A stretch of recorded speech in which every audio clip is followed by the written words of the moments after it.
విశాఖపట్నంలోని అంతర్జాతీయ క్రికెట్ స్టేడియంకు ఉన్న డాక్టర్ వైఎస్ రాజశేఖర రెడ్డి పేరును తొలగించేందుకు చేస్తున్న కుట్రను ఎట్టి పరిస్థితుల్లోనూ సహించేది లేదని వైఎస్ఆర్సీపీ విశాఖ జిల్లా అధ్యక్షుడు మాజీ మంత్రి గుడివాడ అమర్నాథ్ హెచ్చరించారు.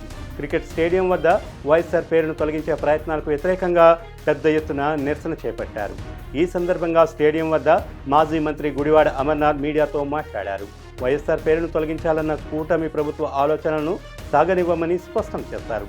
మహానేత వైఎస్ఆర్ ఆనవాళ్లను తుడిచేయాలని సీఎం చంద్రబాబు అనుకోవడం ఆయన అవివేకానికి నిదర్శనమని అమర్నాథ్ మండిపడ్డారు.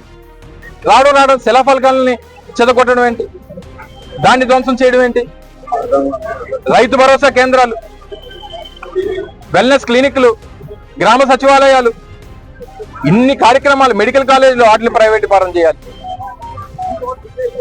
పోర్టులు నిర్మాణం చేస్తా ఉన్నాం, వాటిని ప్రైవేట్ పరం చేయాలి.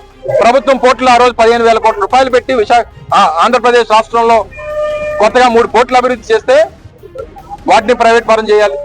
మెడికల్ కాలేజీలు ప్రైవేట్ పరం చేయాలి, విద్యని ప్రైవేట్ పరం చేయాలి, వైద్యాన్ని ప్రైవేట్ పరం చేయాలి. అసలు మీ రాజకీయమే అంతా కూడా పూర్తిగా ఈ స్థాయిలో వెళ్ళిపోయినటువంటి పరిస్థితులు. ఆ రోజు ఒక గొప్ప కార్యక్రమాన్ని క్రీడాకారుల కోసం ఆ రోజు ఆంధ్రప్రదేశ్ ప్రభుత్వం, ఆ రోజు జగన్మోహన్ రెడ్డి గారి నేతృత్వంలో పెద్ద ఎత్తున ఆడుదాం ఆంధ్ర అనేటువంటి కార్యక్రమం పెట్టి లక్షలాది మంది, దాదాపు 4.5 లక్షల మంది క్రీడాకారులను ప్రోత్సహించాం.